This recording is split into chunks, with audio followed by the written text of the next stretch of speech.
భగవద్గీత అనేటువంటిది మొత్తం సమస్త మానవాళికి సంబంధించినటువంటి సమస్త విషయాలను స్పృశించినటువంటి ఒక మహత్ గ్రంథం అది. దాంట్లో పుట్టుక ఉంది, చావు ఉంది, జన్మ మరణాలకు సంబంధించినటువంటి జీవనయానానికి సంబంధించినటువంటి సమస్త విషయాలు ఉన్నాయి.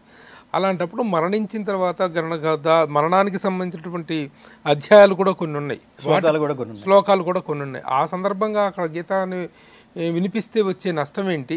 గంగాధర శాస్త్రి గారు ఎందుకు దీని మీదనే ఎక్కువగా స్ట్రెస్ చేస్తుంటారు అని అంటుంటారు చాలామంది. ఈ విషయంలో మీతో ఏకీభవించే వాళ్ళెవరు, విభేదించే వాళ్ళెవరు? కరెక్ట్, రెండు, ఇందులో తప్పే లేదు. ఈ ప్రశ్నలో ముమ్మాటికి ఇది నేను కొన్ని చోట్ల వివరణ కూడా ఇచ్చాను. భగవద్గీత మరణగీత కాదు కాదు కాదని ఎందుకు మాట్లాడుతున్నామంటే, భగవద్గీత మరణాల సందర్భంలో మాత్రమే దాన్ని ప్రచారం చేయకూడదు, ప్రసారం చేయకూడదు, దాన్ని ప్రదర్శించకూడదు మాత్రమే. భగవద్గీత మీరు ఎక్కడైనా జీవితాంతం మీరు వింటూ ఉండండి, అక్కడ కూడా పెట్టండి, ఎవరికి అభ్యంతరం లేదు. అక్కడ మాత్రమే మీరు జాగ్రత్తగా అబ్జర్వ్ చేస్తే అక్కడ మాత్రమే పెట్టడం అన్నది కనిపిస్తుంది. దానివల్ల ఉత్తర కాలంలో దాని రిపర్కేషన్స్ ఎలా మనం చూసామంటే, భగవద్గీత ఎక్కడన్నా చెప్తుంటే లేదా భగవద్గీత పాడతానంటే, భగవద్గీత చెప్తానంటే జనాలు ఎలా తయారయ్యారంటే దీన్ని చావు గీతగా బాగా ప్రచారం చేసి చివరికి భగవద్గీత వింటుంటే పక్కన ఒకసారి సందులో తొంగి చూడు, ఆ పక్కన ఎవడో శాల్తీ లేచిపోయి ఉంటాడు అనే స్థితికి దాన్ని తీసుకెళ్ళిపోయారు. ఇది దురదృష్టకరం. రెండవది, భగవద్గీత నేను ఇందాక చెప్పినట్టు మొత్తం మీరు జీవితాంతం విని అక్కడ కూడా వింటే ఎవరికి అభ్యంతరం లేదు. అక్కడ మాత్రమే పెట్టడం వల్ల ఎందుకు అభ్యంతరం వ్యక్తం చేశామంటే, తర్వాత కాలంలో నువ్వు భగవద్గీత గురించి మాట్లాడాలంటే భయపడే స్థితికి ఇప్పుడు నా మూడ్ బాగుంది, ఇప్పుడు భగవద్గీత ఎందుకు సార్ అనే స్థితికి తీసుకొచ్చారు. నిజానికి ఏమిటంటే, యుద్ధం చేయడానికి వచ్చి తన వాళ్ళందరినీ చూసి మూడు పాడైపోయిన అర్జునుడిలో మూడు తెప్పించడం కోసం కృష్ణుడు అర్జునుడికి భగవద్గీత ఉపదేశిస్తే, వీళ్ళేమో అది వింటే మూడు పాడైపోతుంది అనే స్థితికి దాన్ని ప్రచారం చేయటం అన్నది, తర్వాత శవయాత్ర వాహనాల్లో భగవద్గీత వినిపించడం అన్నది, అక్కడ మాత్రమే వినిపించడం, తర్వాత ఛానల్స్లో కూడా ఎవరన్నా సెలబ్రిటీస్ పోతే వెనకాల భగవద్గీత ప్లే చేయటం, మీరు 10 సార్లు అక్కడక్కడక్కడక్కడ మాత్రమే చావుకి సంకేతంగా వినపడుతోందనుకో, అప్పుడు భగవద్గీత గురించి ఏమాత్రం ప్రాథమిక అవగాహన లేని వాళ్ళకు కూడా ఎలాంటి అవగాహన వస్తుంది చెప్పండి? ఇది అక్కడే తప్ప మిగతా మీ వెంటనే గుర్తొచ్చేస్తుంటుంది. సార్, మీరు దీని మీద ఇంతగా చేస్తున్నారు, వ్యతిరేకిస్తున్నారు, ప్రచారం చేస్తున్నారు, ఎవరి దగ్గరైనా మీరు మాట్లాడే ప్రతి సభలో కూడా ఆల్మోస్ట్ ఈ పాయింట్ మీద టచ్ చేస్తూ ఉంటారు. ఫలితం ఏమొచ్చింది? ఫలితం మేము 99.9999% వీ సక్సీడెడ్. అందులో మేము మాకు చాలా మంది ఫోన్లు చేస్తుంటారు, సార్ అక్కడ చనిపోయిన చోట భగవద్గీత పెడుతుంటే మేము ఇది దీనికి సంబంధించింది కాదు అని మేము అక్కడ వాళ్ళని ఎడ్యుకేట్ చేసి మేము ఆపిస్తున్నాం సార్. మిగతా ఎందుకంటే భగవద్గీత గురించి తెలిసిన వాళ్ళ పర్సంటేజ్ కంటే తెలియని వాళ్ళే ఎక్కువ. ఆ ఎక్కువ తెలియని వాళ్ళకి ఇలా ప్రదర్శించడం వల్ల దాని మీద అట్లాంటి అభిప్రాయం పడితే భగవద్గీత తర్వాత కాలంలో మృగ్యమైపోతుంది.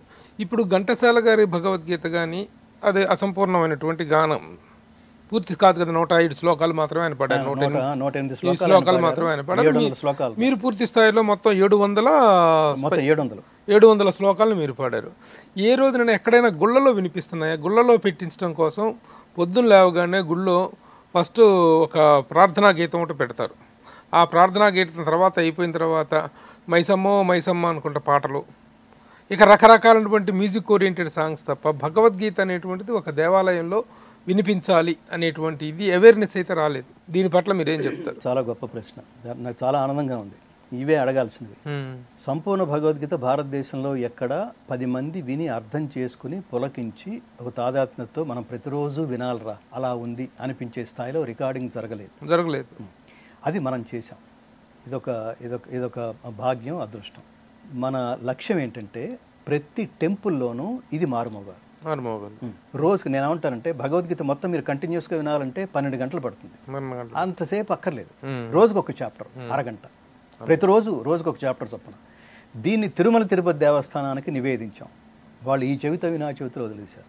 తిరుమల తిరుపతి దేవస్థానముల దివ్య ఆశీస్సులతో కొంత భాగం వాళ్ళ సపోర్టుతో ఈ భగవద్గీత తెలుగువాడి తొలి సంపూర్ణ భగవద్గీత, భారతదేశపు తొలి సంపూర్ణ Bhagavad Gita, all this credit goes to Telugu వాళ్ళు. ఇది ముఖ్యంగా ముందు తెలుగు రాష్ట్రానికి అంకితం చేశాం, తెలుగు తాత్పర్యంతో పుట్టింది కాబట్టి. ఇది తెలుగు వాళ్ళు గుర్తించకపోవడం అన్నది అసలు అత్యంత దురదృష్టకరం. ఇలాంటి జాతి మనం ఎక్కడ ప్రపంచంలో ఎక్కడ చూడం. ఇదే పని వేరే రాష్ట్రాల్లో కనుక జరిగితే నెత్తిని పెట్టుకుంటారు. దీని గతంలో అనేక పర్యాలు విన్నాం. ఇదే వేటూరు సుందరరామూర్తి ఇంకెక్కడన్నా ఏ రాష్ట్రంలోనా ఉంటే ఇంకెక్కడో ఉండుండేవాడు. ఇలాంటి చాలా మంది చాలా గొప్ప గొప్ప వాళ్ళ దగ్గర నుంచి మనం ఒక మాట వింటుంటాం. మళ్ళీ జన్మ అంటూ ఉంటే అసలు తెలుగుదేశంలో అసలు వీళ్ళ ప్రియారిటీ పుట్టకూడదు, వేరే రాష్ట్రంలో పుట్టాలని. నేను కూడా అలాగే అనుకుంటా. తిరుమల తిరుపతి దేవస్థానం రూపొందించిన, గట్టిగా మాట్లాడితే ఈ క్రెడిట్ కూడా మీరే తీసుకోండి. వాళ్ళు ఏమన్నారంటే ఇదంతా విని అసలు మొత్తం అంతా అయిపోయిన తర్వాత మేమేదో స్వల్పంగా సపోర్ట్ చేయడానికి మేము ముందుకు వస్తున్నప్పుడు మాకే బాధగా ఉంది. ఒక వ్యక్తి చేసేసాడా, మాలాంటి సంస్థ చేయాల్సింది ఒక వ్యక్తి చేసేసాడా. అప్పుడు బాపిరాజు గారు చైర్మన్ తిరుమల. మేమేం చేయగలం చెప్పండి స్వామి, మేము శిరస్సు వంచి మేము నమస్కారం చేస్తూ అడుగుతున్నాం, మేమేం చేయాలో చెప్పండి. రికార్డింగ్ థియేటర్కి వచ్చి విని జేడి లక్ష్మీనారాయణ ఈయన వీళ్ళిద్దరూ వచ్చినప్పుడు ఆయన విని ఎంత గొప్ప ప్రాజెక్ట్ దగ్గరకు తీసుకొచ్చారు, మాకు మీ స్టాంప్ వేయండి దీని మీద, మీరు కొంత సపోర్ట్ చేయండి. ఎంత సపోర్ట్ చేశారో అంత సపోర్ట్ తాలూకు వర్త్ సిడీస్ మీకు ఇచ్చేస్తాం, మీరు ప్రచారం చేయండి అంటే 40 లక్షల రూపాయలు తిరుమల తిరుపతి దేవస్థానం భగవద్గీత ఫౌండేషన్ని ఈ పర్టికులర్ సిడీస్ ప్రింటింగ్ కోసం ఇచ్చింది. ఇచ్చినట్టే ఇచ్చి ఈయన వెళ్ళిపోగానే ఎంత అయితే ఇచ్చామో అంత వర్త్ సిడీస్ మాకు పంపించేసేయండి అని బెదిరించి మరీ తీసుకుంది. అమర్యాద వ్యక్తం చేస్తూ మరీ తీసుకుంది. అది టీటీడీ. కానీ ఈ రోజుకి తిరుమల తిరుపతి దేవస్థానంలో మనం రూపొందించిన మనం కలిపి రూపొందించిన భగవద్గీతని ఏ రోజు ఒక్క చాప్టర్ కూడా వాళ్ళు ప్రదర్శించలేదు, ప్రసారం చేయలేదు. దీనికి ఏంటి అప్లికేషన్ పెట్టాలా? నీ బాధ్యత కదా అది. అన్ని 40 లక్షలు కట్టారు వాళ్ళు, 40 లక్షలు కట్టి నిర్లక్ష్యానికి పరాకాష్ట. దీనికి ఏంటిది? దీనికి అంటే ఇది నేను బాధపడుతూ నిందిస్తూ చెప్పలేదు ప్రభు, బాధపడుతూ చెప్తా. ఏంటి మీ రికగ్నిషన్ ఇదే? ఒక తెలుగువాడు చేసింది. ముఖ్యంగా ముందు తెలుగు రాష్ట్రాల్లో ఉన్న ఇన్ని వేల దేవాలయాల్లోనూ ఏ మహానుభావుడన్నా పూనుకుంటే దయచేసి వీటిని కొని అన్ని దేవాలయాల్లోనూ ఒకవేళ అక్కడ అంటారు ప్లేయర్స్ లేకపోతే ప్లేయర్స్ తో సహా ఈ సంపూర్ణ భగవద్గీత ప్రదర్శించండి. చాలా గొప్ప మాట అన్నావు. మాయదారి మైసమ్మో పెట్టావు. ఏంటి దానివల్ల? పాట ఎంటర్టైన్మెంట్ మాత్రమే. దానివల్ల నీకు వచ్చే జ్ఞానం గానీ ఇది మానవ జీవన గీత ప్రభు. This is driving rules book, how to reach ever destination a finest way. గీతలో గొప్ప శ్లోకం ఉంటుంది. జీవించిన ఉన్న కాలంలో జీవించిన పెద్ద గొప్ప విషయం కాదు. మనిషి పోతే చిచ్చి నీ ప్రేయస్కి రీప్లేస్మెంట్ లేదురా అని జనాలు బాధపడేట్టుగా ఉత్తమమైన కర్మల్ని ఆచరిస్తూ జీవించటం. ఇప్పుడు ఈ టీటీడీ తోటి మీకున్నటువంటి అనుబంధం గురించి ఇప్పుడే మాట్లాడుకున్నాం. అయితే టీటీడీ మీకు ఇచ్చినటువంటి సపోర్ట్ విషయంలో మీరంత సంతృప్తికరంగా లేరు. సరే, అది ఒక డిఫరెంట్ చాప్టర్. సంతృప్తి అంటే ఏం లేదు. మీరు భగవద్గీత రికార్డింగ్ కోసం మీరు డబ్బు ఇచ్చి ఆ డబ్బుకి సరిపడావన్నీ మాకు పంపించేయటం అంటే మీరు నాకు ప్రింట్ ఆర్డర్ ఇచ్చినట్టు కదా అది. అంతేగా, అది విరాళం ఎలా అవుతుంది? అది ఫైనాన్షియల్ సపోర్ట్ అవుతుంది. ఫైనాన్షియల్ సపోర్ట్ నువ్వు కాదు, ఇవ్వడానికి చాలా మంది ఉన్నారు. నవయుగ విశ్వేశ్వరరావు అనే మహానుభావుడు ఉన్నాడు. ఆ విశ్వేశ్వరరావు గారు భగవద్గీత వినడానికి వచ్చి ఆయన ఇంటర్వ్యూ చూశానండి. అసలు ఈ ఏజ్లో 39 ఏళ్ళకి మొత్తం అన్ని వదిలేసి భగవద్గీతలోకి రావడం ఏమిటండి? జనరల్గా ఎవరన్నా సేఫ్ గేమ్ ఆడతారు, రిటైర్మెంట్ తర్వాత ప్లాన్ చేసుకుంటారు, అలా మాట్లాడతారు. సినిమా జీవితం, డబ్బు వచ్చే జీవితం, 4 రకాలుగా డబ్బు సంపాదిస్తున్నాడు. అవన్నీ వదిలేసి ₹1,00,00,000 ధనం దాసనారాయణరావు కూడా అందదే. ఇదే గొంతు వేరే చోట పెడితే డబ్బు వస్తుందంటే నాకు ఆ డబ్బు అక్కర్లేదని ఎవరు వస్తారండి? దానికి ఏదో పిచ్చ ఉండాలి. ఆ పిచ్చని మేము తపస్సు అనుకుంటున్నాం. అందుకని అసలు భగవద్గీత ఆగటానికి వీల్లేదు, అది సాగిపోవాలి కానీ ఆగిపోవడానికి వీల్లేదు అని థియేటర్కి వచ్చి నవైగా ఇప్పుడు ఆయన పోలవరం ప్రాజెక్టు రూపొందించిన మహాత్ముడు ఆయన థియేటర్కి వచ్చి ఆయన విశ్వరూప సందర్శన యోగం విని ఈ ప్రాజెక్టు పూర్తవడానికి ఎంత ఖరీదవుతుందని, ఎంత ఖర్చు అవుతుందని నేను ఆయనతో చెప్పలేనండి.